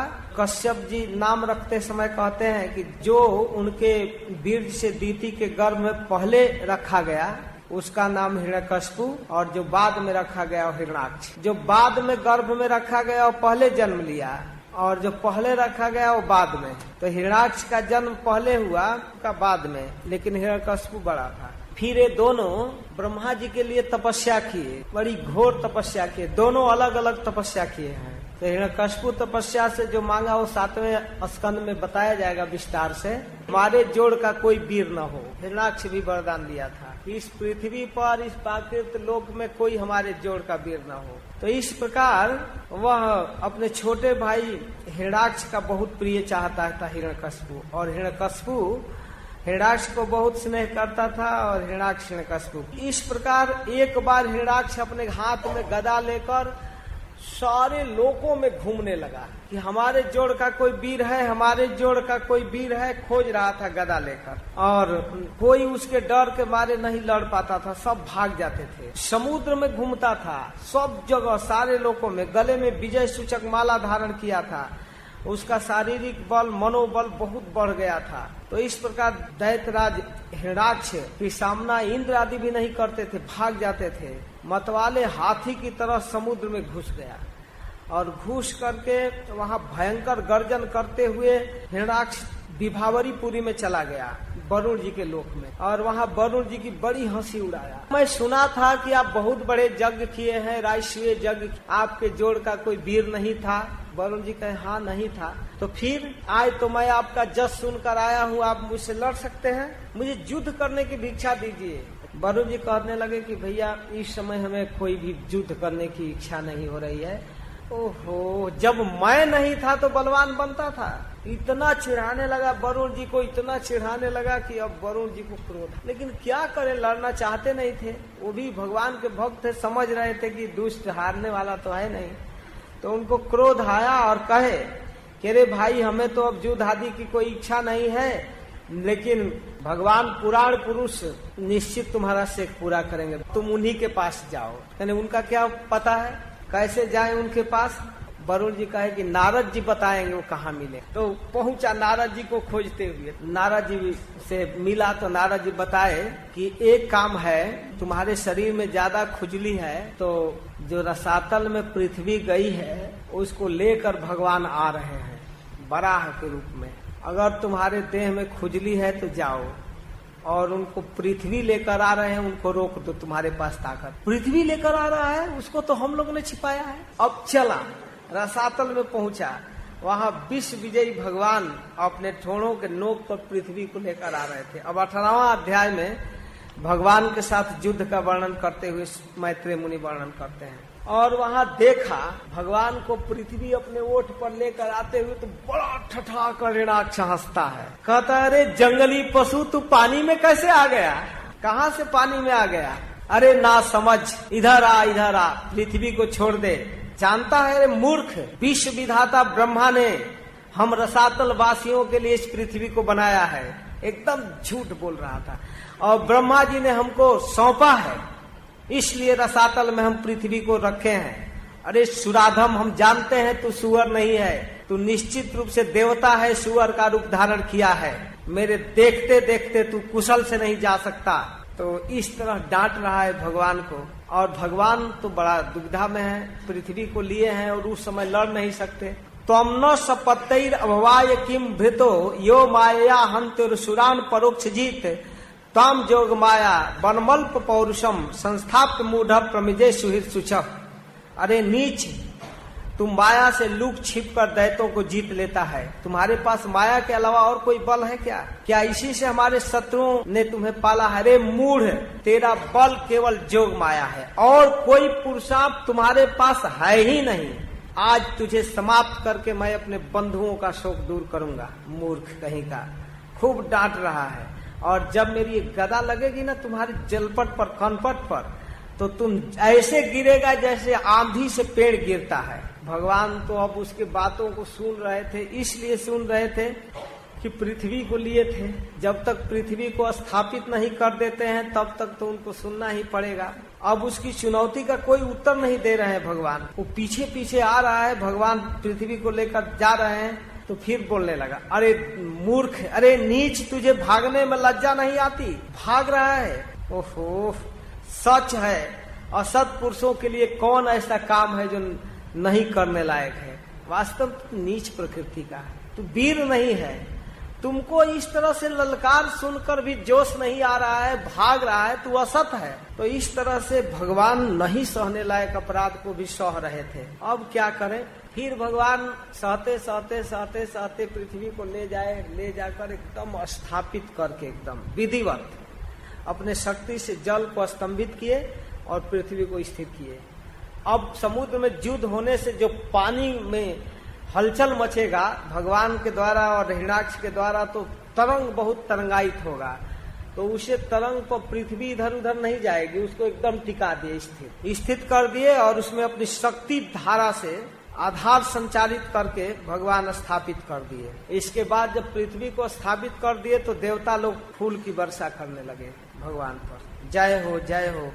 और भगवान तो उसके कटु वचनों को सह रहे थे। फिर हंसते हुए भगवान कहे, अरे सचमुच हम जंगल के जीव हैं, जंगल में रहते हैं, घूमते हैं, लेकिन जंगल के ऐसे सिंह हैं कि तुम्हारे जैसे कुत्तों को, सियारों को, गिधड़ों को खोजते रहते हैं। तुम्हारे जैसे ग्राम सिंहों को खोजने वाले जंगली पशु हैं। अरे दुष्ट, वीर पुरुष तुझ जैसा मृत्यु के पास में बंधे हुए अभागे जीवों को आत्मश्लाघा पर ध्यान नहीं देते। तुम्हारे जैसा नीच जो मरने वाला है और इस तरह अपनी प्रशंसा करे तो हम नहीं ध्यान देते हैं। हाँ, हम रसातल वासियों की धरोहर को चुरा कर ला रहे थे और लज्जा छोड़कर तेरी गदा के भय से भाग रहे थे। हमें ऐसी सामर्थ्य कहाँ है कि तुम्हारे जैसे अद्वितीय वीर से युद्ध कर सके। ठीक है, अब पता चल जाएगा। अब तू पैदल वीरों के सरदार है, इसलिए अब निस्तंग खड़ा हो जाओ और जितने तुम्हारे पास शक्ति है वो सारे शक्ति को लेकर हमारे साथ युद्ध करो और अपने भाई बंधुओं का आंसू पोछो मुझे मारकर। आओ, तुमने जैसा कहा है वैसा पूरा करना और सभ्य व्यक्तियों की तरह बोलना कुछ और करना कुछ नहीं। ऐसे नलायक का काम मत करना। यह स्वयं प्रतिज्ञा ना पिपर्त्य सभ्य, और सभ्य की तरह झूठ मत बोलना, जैसा कहे हो ऐसा करना। इस प्रकार भगवान जब उस दैत्य का उपहास करने लगे तो एकदम तिल मिला गया। वह खींच कर लंबी सांस लेकर एकदम क्षुब्ध हो गया और भगवान पर अपने गदा का प्रहार किया। और भगवान पर जब गदा चलाया तो भगवान ने अपने छाती पर चलाई हुई इस गदा को ऐसे टेढ़े होकर बचा लिए, कुछ नहीं हो पाया, भगवान पर लगा ही नहीं। जैसे बड़े बड़े सिद्ध पुरुष मृत्यु के आक्रमण को भी झेल लेते हैं, नहीं आ पाता है उनके सामने, अपनी सीधी से मृत्यु को भी झेलते हैं, वैसे महान भयंकर गदा को भगवान झेल लिए। तब प्रभु ने शत्रु की बाईं भौं पर गदा की चोट की। भगवान भी गदा उठाए और गदा युद्ध में कुशल हिरणाक्ष अपनी गदा से उसे प्रहार को रोक लिया। और इस प्रकार हरि और हिरणाक्ष एक दूसरे को जीतने की इच्छा से गदा का प्रहार करने लगे। भयंकर युद्ध चालू हुआ और उस युद्ध को कह रहे हैं कि जैसे एक गाय के लिए दो सांड लड़ते हैं, वैसे आपस में लड़ने वाले ये दोनों भिन्न भिन्न प्रकार के पैतरा बदल बदल कर लड़ रहे हैं। हिरणाक्ष और बराह रूपधारी भगवान जग मूर्ति बार बार लड़ रहे हैं, बार बार लड़ रहे हैं और लड़ते लड़ते कोई किसी को हरा नहीं पा रहा है। एकदम बराबरी का जोड़ है। जिस कामना से भगवान जय विजय को श्राप दिलाए, वह श्राप का आज आनंद ले रहे हैं। एकदम जोड़ का युद्ध है, बड़ा मुकाबला बड़ा विचित्र है और उनके पराक्रम को चूर्ण करना बड़ा कठिन काम है। तो इस प्रकार जब युद्ध चल रहा है तो ब्रह्मा जी ऊपर से प्रार्थना करते हुए कहते हैं कि हे प्रभु, यह मुझसे वरदान प्राप्त करके ये बल बढ़ गया है। इस समय यह निरपराधी जीवों को बहुत सता रहा है, देवताओं को बहुत तंग किया है, गायों को तंग किया है। फिर कह रहे हैं ब्रह्मा जी, विप्राणाम सौरभेयणाम भूतानाम अप्यनागसम। ये ब्राह्मणों को दुख दे रहा है, सुरभि को दुख दे रहा है और निरपराध जीवों को दुख दे रहा है। यह महाकंटक अपना मुकाबला करने वाले वीर की खोज में लोगों में घूम रहा है। हे प्रभु, अभी ठीक मुहूर्त चल रहा है, अभिजीत मुहूर्त चल रहा है। अदनैसो अभिजिन नाम जोगो महोर्तिकु हेगात शिवाय नस्तम सुहृदाद आसु निस्तर दुस्तरम। हे प्रभु, इसी मुहूर्त में इसका वध कर दीजिए, यह बड़ा उचित मुहूर्त है, इस दैत्य से निपट लीजिए, देर मत कीजिए, नहीं तो संध्या वेला आ जाने पर आप इसे जीत नहीं पाएंगे। ब्रह्मा जी इस तरह के कातर भाव से बोल, प्रभु इसकी मृत्यु आपके ही हाथ बदी है, आप ही मार सकते हैं, दूसरा नहीं मार सकता है। आप अभी मारिए और सारे संसार के लोगों को सुखी कीजिए। आप अब युद्ध में बलपूर्वक इसे मार कर लोग को शांति प्रदान कीजिए प्रभु। तो ब्रह्मा जी के एक कपट रहित निष्कपट अमृतमय वचन जब भगवान सुने तो हंसने लगे। ब्रह्मा के भोलेपन पर भगवान मुस्कुरा दिए और प्रार्थना स्वीकार किए। फिर झटपट बिछड़ते हुए शत्रु की ठोड़ी पर गदा मारे। हिरणाक्ष के ठोड़ी पर भगवान की गदा लगी बच जैसा और भगवान के हाथ से गदा छूट गई और क्रोध बढ़ाते हुए कहा कि गदा गिर जाने से मैं तुमको मारने वाला नहीं हूँ, अपना हथियार ले लो, जो तुम्हारे पास हथियार है ले लो, और जब तक तुम्हारे हाथ में हथियार नहीं है तुमको मारने वाला नहीं हूँ। तब भगवान सुदर्शन चक्र का स्मरण किया। सुदर्शन चक्र जब उपस्थित हो गया तो अपने प्रमुख पार्षद को देखे, विशेष रूप से भगवान देख रहे हैं। उस समय उनके प्रभाव को न जानने वाले देवता लोग आकाश में बोल रहे हैं कि हे प्रभु, अब देर मत कीजिए, जल्दी जल्दी इसको सुदर्शन से काट दीजिए। हाथ में सुदर्शन आ गया तो शीघ्र मारिए। जब हिरणाक्ष ने देखा कि सुदर्शन चक्र लिया है तो एकदम क्रोध से तिलमिला गया। उस समय वह तीखी दाढ़ों वाला दैत्य अपने नेत्रों से इस प्रकार भगवान को देख रहा था। उसने उछल करके अब तुम नहीं बच सकता है, भगवान पर गदा का प्रहार किया। तो जब भगवान पर गदा का प्रहार किया तो उस समय जगमूर्ति भगवान शत्रु को देखते देखते बाएं पैर से उसकी वह वायु के समान वेग वाली गदा को पृथ्वी पर गिरा दिया। भगवान ने ऐसा उछल कर बाएं पैर से मारे कि उसके हाथ से गदा गिर गया। अरे दैत्य, तू मुझे जीतना चाहता है, इसलिए अपना अस्त्र उठा ले और फिर से वार कर। भगवान भी गदा उसका गिरा कर कहे कि फिर उठा लो। तो इस प्रकार वह गड़ते हुए गदा को उठाया और जब भगवान की ओर चलाने की कोशिश किया, गदा को अपनी ओर आते भगवान देखे तो अनायास ही उसके आते हुए गदा को पकड़ लिए, जैसे गरुड़ जी सांप को पकड़ लेते हैं। अब इसका बल तो ज्यादा बढ़ गया है, एकदम हतप्रभ हो गया। गदा को भगवान पकड़ लिए, छीन लिए और अब की बार भगवान के देने पर उसने गदा को नहीं लिया। भगवान कहे लो गदा, लेकिन नहीं लिया। इस प्रकार वो समझ गया कि इसमें बहुत तेज है, छीन लिया मेरे गदा को। तो फिर त्रिशूल चलाया और तेजस्वी त्रिशूल जब चमकते हुए आने लगा तो भगवान ने सुदर्शन चक्र से उस त्रिशूल को काट दिया। भगवान के चक्र से त्रिशूल के टुकड़े टुकड़े हुआ देखकर उसको बड़ा क्रोध आया।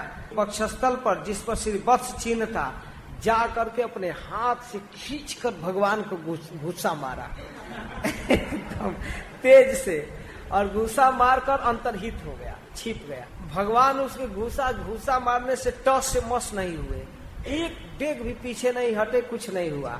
तो इस प्रकार उसको बहुत क्रोध आया और अब अपनी मायावी कांड फैलाना चालू किया। प्रचंड आंधी तूफान, पत्थरों की वर्षा, बिजली, चमचमाहट, गरगराहट, माल, मूत्र, रुधिर, पीप, हड्डियों की वर्षा करने लगा। सारे देवता एकदम देख रहे हैं, करे क्या हो रहा है, भगवान क्या कर रहे हैं, इतना भयंकर युद्ध हो रहा है। दीति के हृदय कांपने लगा और उसके अस्तर से खून निकलने लगा। इस प्रकार तरह तरह के माया जाल फैला रहा था। उन्हें क्रोध से दबाकर इच्छा से भुजाओं में भर लिया, किंतु भगवान खड़े रहे, देख रहे हैं। जब भगवान को वज्र के समान कठोर मुक्का से मारने लगा बार बार आकर, तो उन पर कुछ भी असर नहीं हो रहा था, कई बार आकर मार रहा था। अब बस खींच कर भगवान एक तमाचा मारे, इतना तेज कनपट्टी पर तमाचा लगा कि एकदम नाचते हुए तिल मिलाता हुआ हिरणाक्ष गिरा और इतना शरीर घूमने लगा कि घूमते घूमते उसका आंख निकल गया,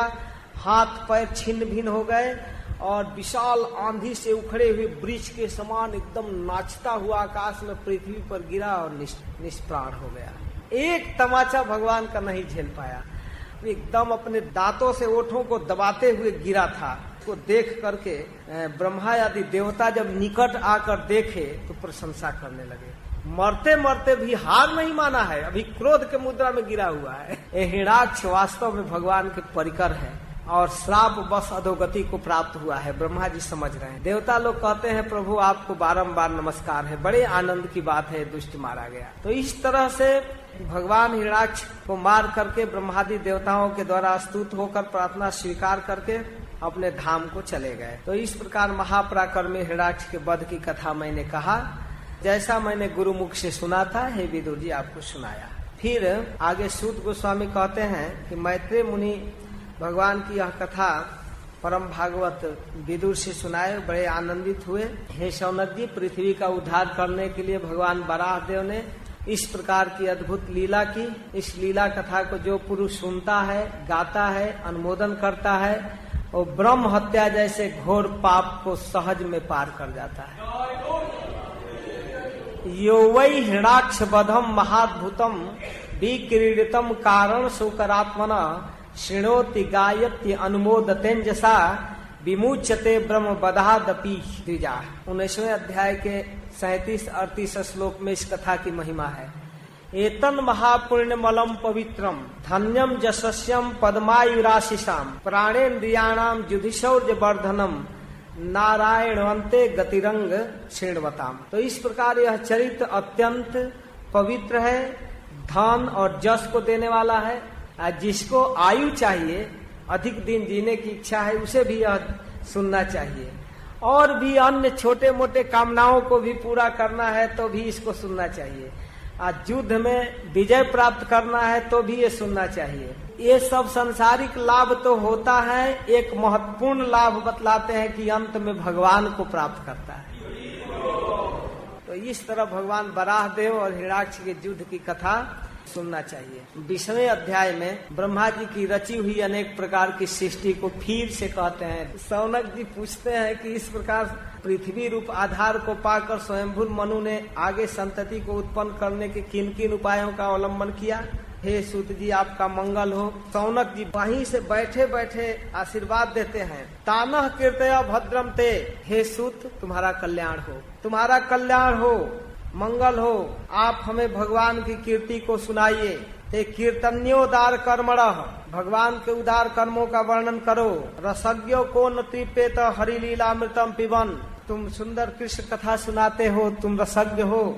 और कौन ऐसा रसज्ञ व्यक्ति है जो तुम्हारे मुख से चूते हुए इस कथा को नहीं सुनेगा, तुम्हारी कल्याण हो, इसी प्रकार कथा सुनाते रहो।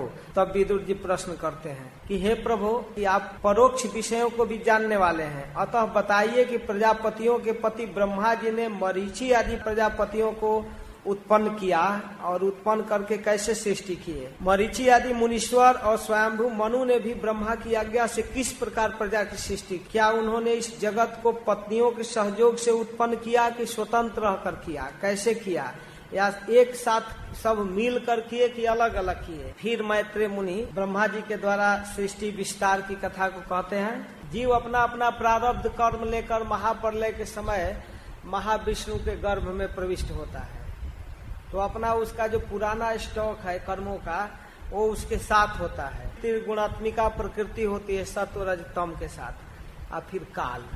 ये 3 फैक्टर है सृष्टि, जीवों का प्रारब्ध कर्म, प्रकृति और काल। तो काल की सहायता से प्रकृति में भगवान क्षोभ पैदा करते हैं, जैसा प्रारब्ध है उसको जीव लेकर फिर भोगता है। उस समय सुसुप्त अवस्था में प्रलय काल में सृष्टि रहती है, लेकिन भगवान प्रकृति में क्षोभ उत्पन्न करते हैं। महत तत्व से त्रिविध अहंकार, वैकारिक, राजस और तामस, और फिर उन अहंकार से 5 तत्व का वर्ग उत्पन्न होता है। 5 तत्व, पंच तत्व, पृथ्वी, जल, वायु, आकाश, अग्नि, और फिर इन 5 तत्वों के अलग अलग पंच तन्मात्रा विषय उत्पन्न होते हैं।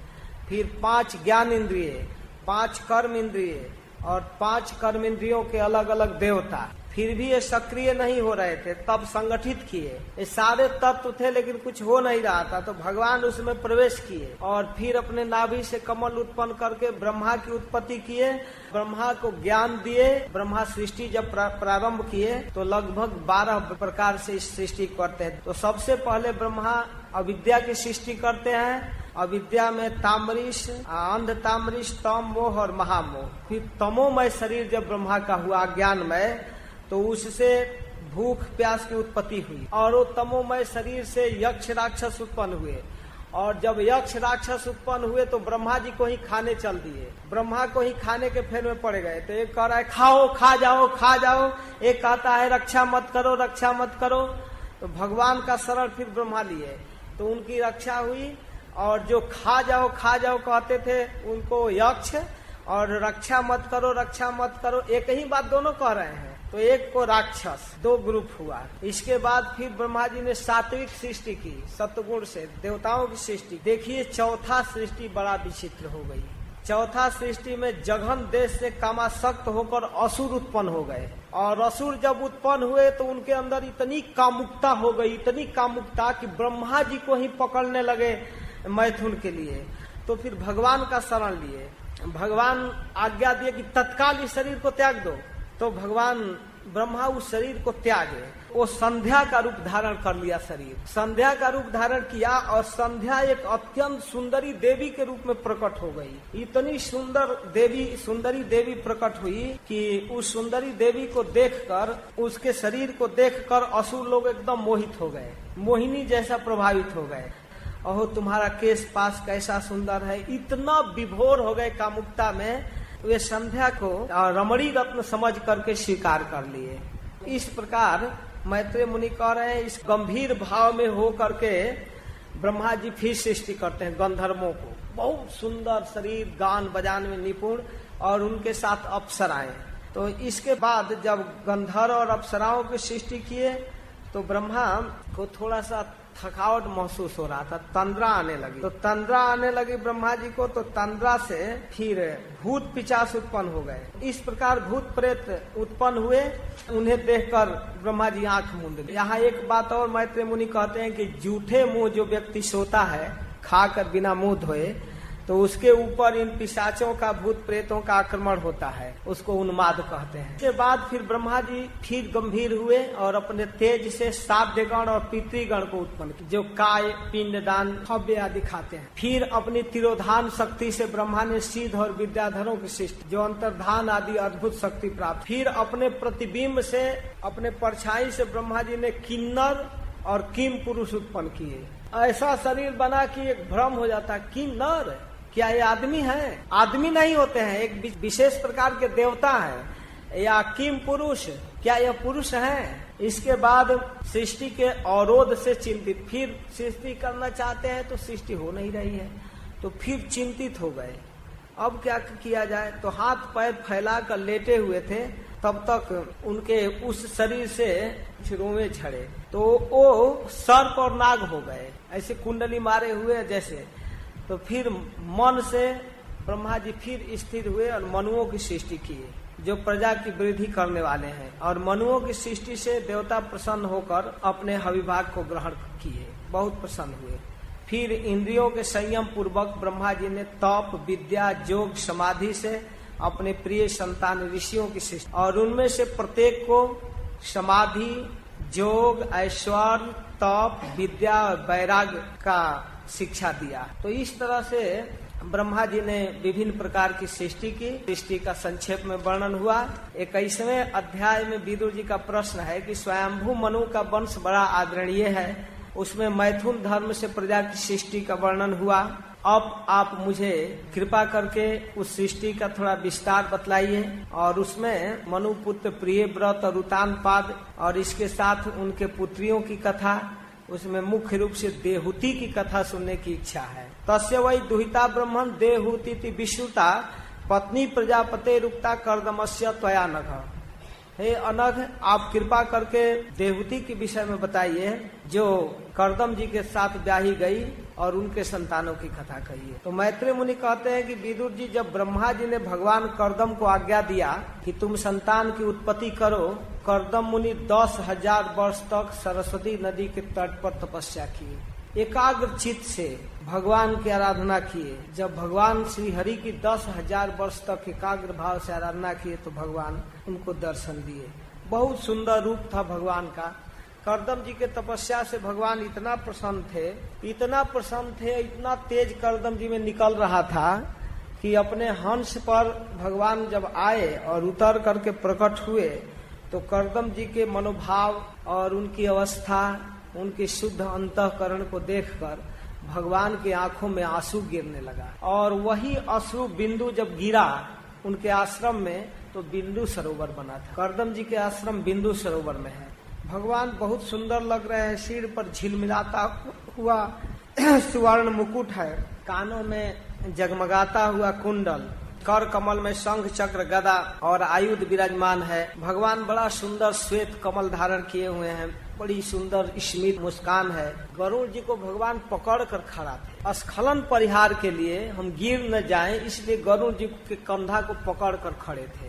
कर्दम जी जब भगवान को देखे तो लब्ध मनोरथ होकर कि हमारी सारी कामना पूर्ण हो गई, उनके चरणों में साष्टांग प्रणाम किए और हाथ जोड़ करके बोलने लगे, हे प्रभु, आप स्तुत्य हैं, स्तुति करने योग्य हैं, आपके चरणों में हम प्रणाम कर रहे हैं। वास्तव में इस माया से पार होने के लिए आपका चरण जहाज है।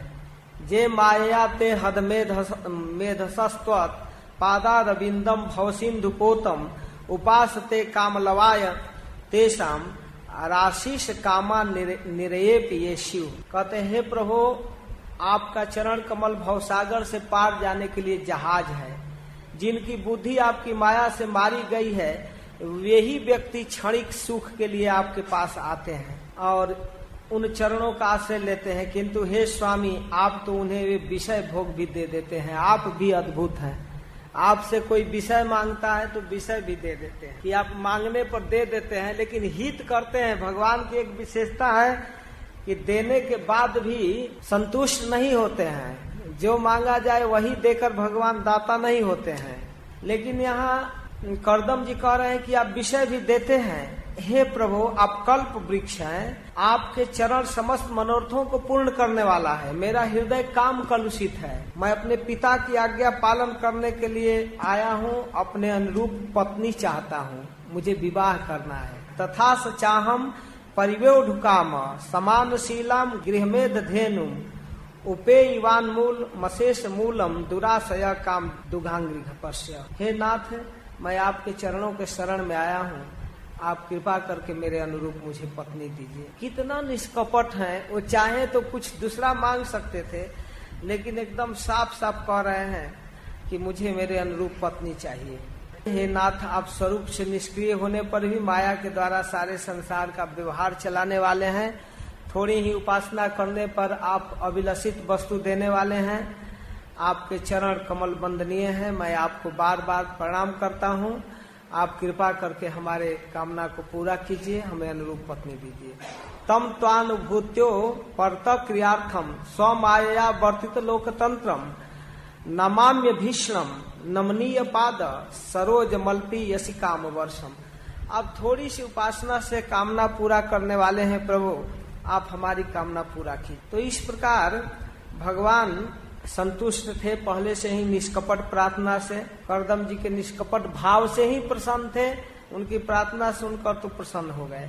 इसके बाद कहे कि हे प्रजापति, मेरी आराधना कभी निष्फल नहीं होती। आपने मेरी आराधना किया है निष्कपट भाव से, मैं आपको आपके अनुरूप पत्नी की व्यवस्था कर दिया हूँ।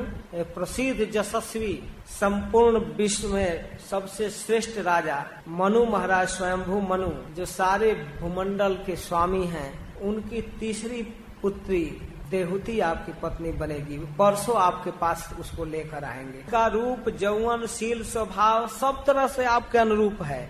वो अपनी कन्या को आपको अर्पण करेंगे, आप उसे स्वीकार कीजिएगा।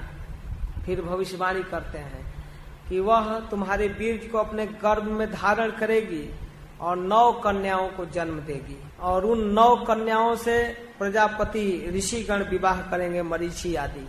आप मेरी आज्ञा का पालन करते हुए शुद्ध भाव से आप उनके साथ रहेंगे और सब कर्मों को मुझे अर्पित करके आप मुझे प्राप्त होगे। जीवों पर दया करते हुए आप अपने आचरण से सबको अभय दान करते हुए आप मुझ में चित्त लगाए रखेंगे। आप मेरी भक्ति से इतने महान हैं कि आपके इस दाम्पत्य जीवन से मैं इतना प्रसन्न हूँ। दोनों इतने महान हैं, पिता और माता, कि हे महामुनि, मैं भी आपका पुत्र होकर आपको अपना माता पिता बनाना चाहता हूँ। भगवान स्वयं बिना प्रार्थना के कहने लगे, साहम स्वांश कलया तद वीर्जेण महामुने तौ क्षेत्रे देहुत्याम प्रणश्य तत्व संहिताम। हे महामुनि, मैं भी अपने अंश से आपके वीर्य के द्वारा आपकी पत्नी देहूती के गर्भ में अवतीर्ण होकर सांख्य शास्त्र की रचना करूंगा। भगवान के लिए करदम जी प्रार्थना नहीं किए कि आप मेरा पुत्र बनिए, लेकिन स्वयं भगवान के अंदर लोभ हो गया कि ऐसे गृहस्थ माता पिता बनाना चाहिए। संपूर्ण भागवत में, संपूर्ण वैदिक इतिहास में एक अद्भुत उदाहरण है कि बिना प्रार्थना के भगवान पुत्र बन रहे हैं।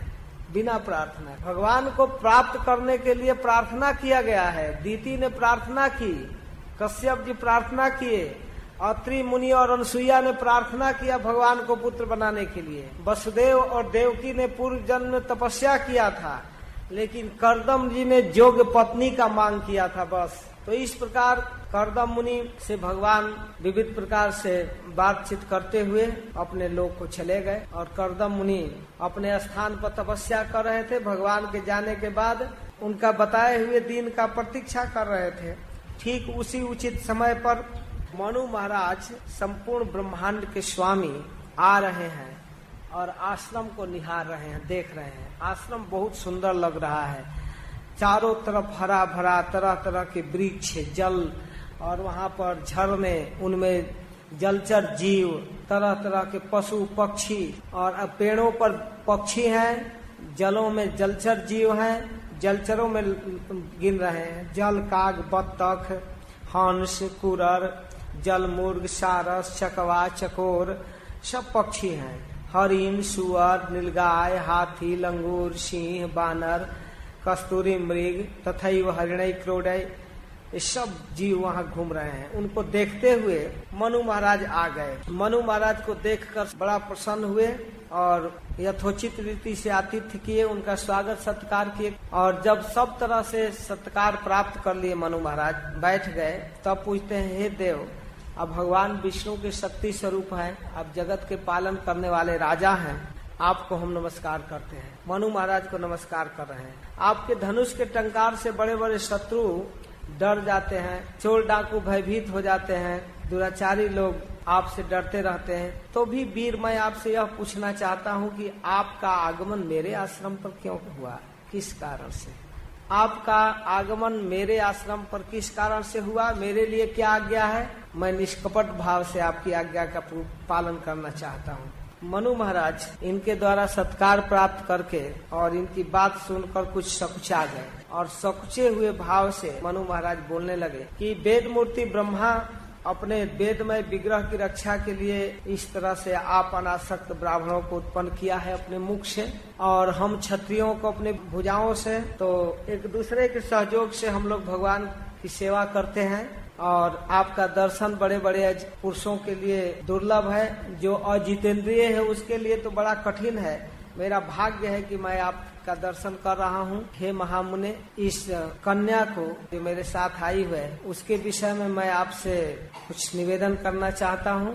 जब ये सयानी हो गई तो मुझे चिंता हुआ कि इसके योग्य पति चाहिए, लेकिन यह मेरी कन्या, मेरी बेटी, प्रिय व्रत और उतानपाद की बहन, अवस्था और शील में सब तरह से अपने योग्य पति के इच्छा रखती थी। देवर्षि नारद के मुख से जब से आपके शील, विद्या, तप, आयु और गुणों को सुनी है, तभी से इसने निश्चय किया है कि आपको अपना पति बनाना। पहले के राजा लोग अपनी बेटियों से पूछते थे कि बेटी, क्या तुम्हारे दृष्टि में कोई ऐसा योग्य पति है जिसको तुम पसंद करती हो? अवसर देते थे। तो कह रहे हैं कि देवती आपको पाने के लिए बहुत ललायित है, निश्चय कर चुकी है, और देवर्षि नारद जी आपकी महिमा सुनाए हैं। तो इस प्रकार सब तरह से आपको चाह रही है द्विजवर। मैं बड़ी श्रद्धा से आपको यह कन्या समर्पित करता हूँ और आप इसे स्वीकार कीजिए। गृहस्थोचित कार्यों के लिए आपके सब तरह से योग्य है, जैसा चाहेंगे वैसा। जो भोग स्वतः प्राप्त हो जाता है अपने आप, और उसकी अवहेलना करके जो व्यक्ति विरक्त होता है, तो ये उचित नहीं है। अगर विषय ग्रहण करने की थोड़ी भी लालसा है मन में और उचित समय पर विषय प्रस्तुत हुआ, तो इसे तिरस्कार करना उचित नहीं है। और जो पुरुष स्वयं प्राप्त हुए भोग का अगर अनादर कर देता है समय पर, और फिर अगर उस भोग के लिए हाथ पसारता है और बाद में जब कामना करता है, तो उस कामना के कारण उसका फैला हुआ जस नष्ट हो जाता है और दूसरों के द्वारा बहुत भारी तिरस्कार होता है, अपमान होता है। इसलिए उचित समय पर विषय स्वीकार करना चाहिए। उद्यतस्य ही कामस्य प्रतिवादो न सस्यते, अपि निर्मुक्त संगस्य काम रक्तस्य किम पुनः। अगर कामना है तो फिर क्या कहना है? य उद्यतम मनादृत्य, अगर उचित समय पर प्राप्त भोग का अनादर किया तो किनासाम अभियाच्यते, तो क्षीयते यज्जसः स्फीतम मानश्चाव अवज्ञया हता, उसकी प्रतिष्ठा नष्ट हो जाती है और अपमान मिलता है।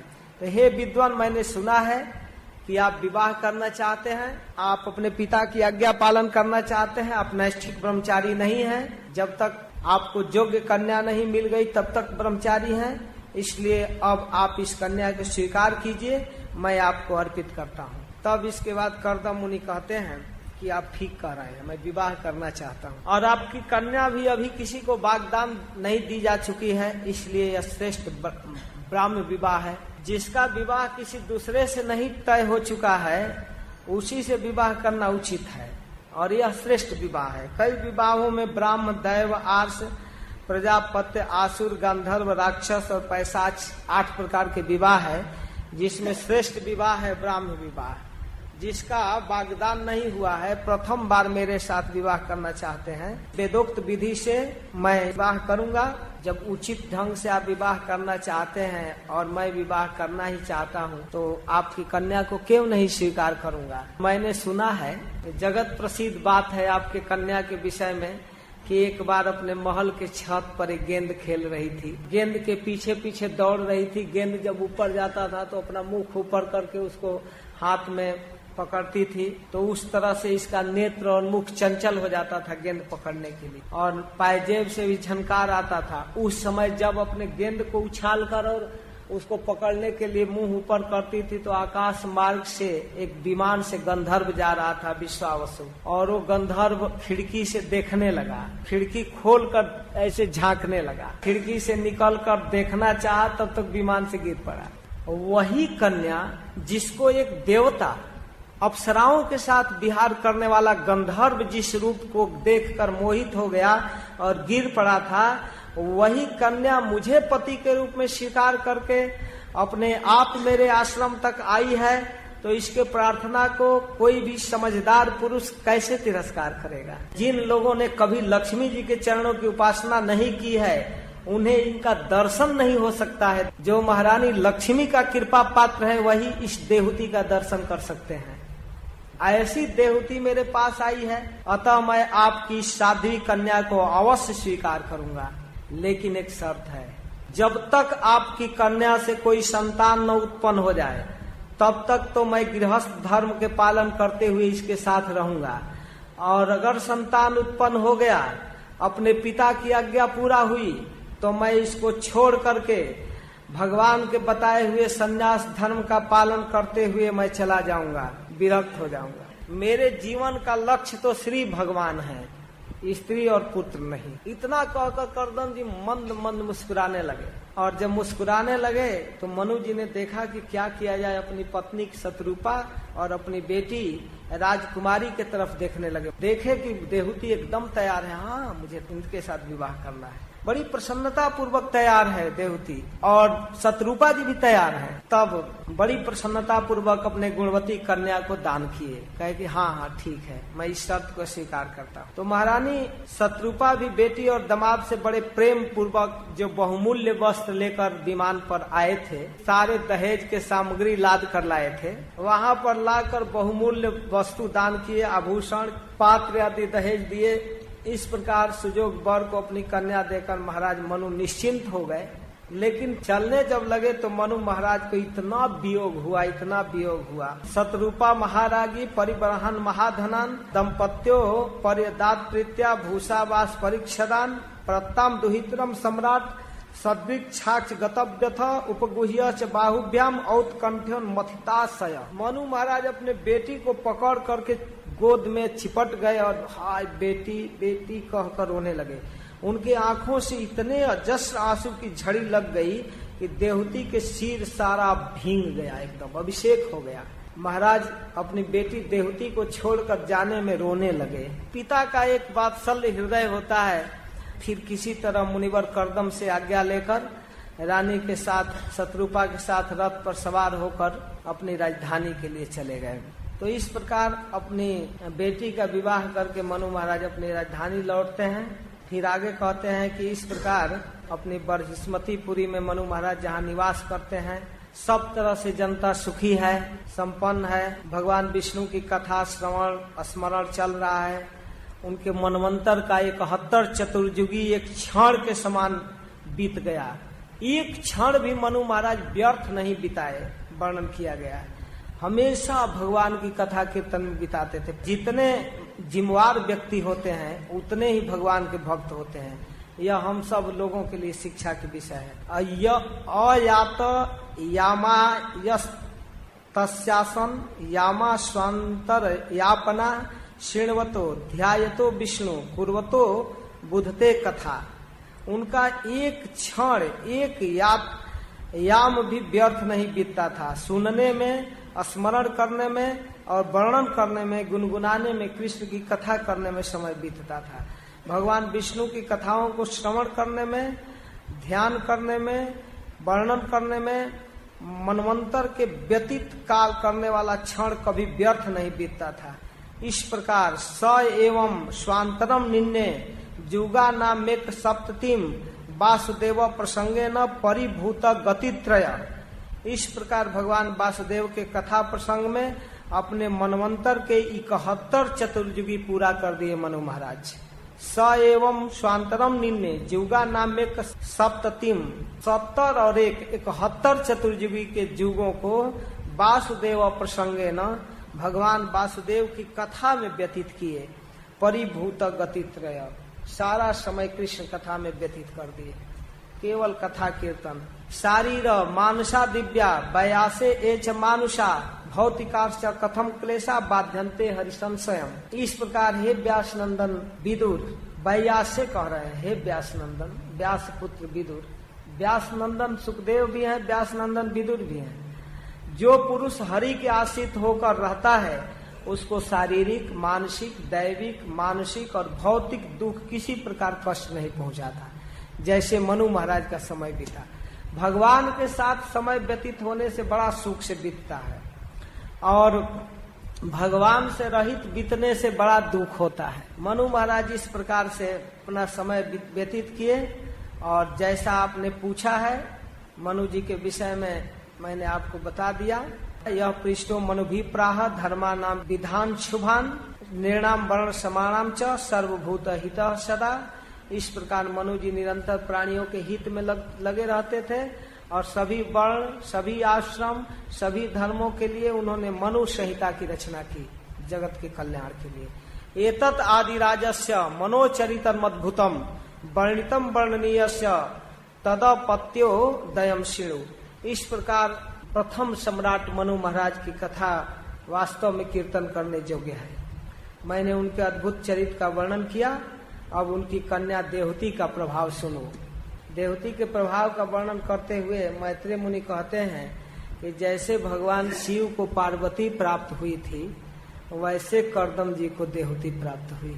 एक तपस्वी को राजकुमारी मिल गई। एक तपस्वी को जिस तरह से वो तपस्या करते थे उसी तरह का उनका व्यवहार होने लगा। अपने व्यवहार से अपने पति की सेवा करने लगे।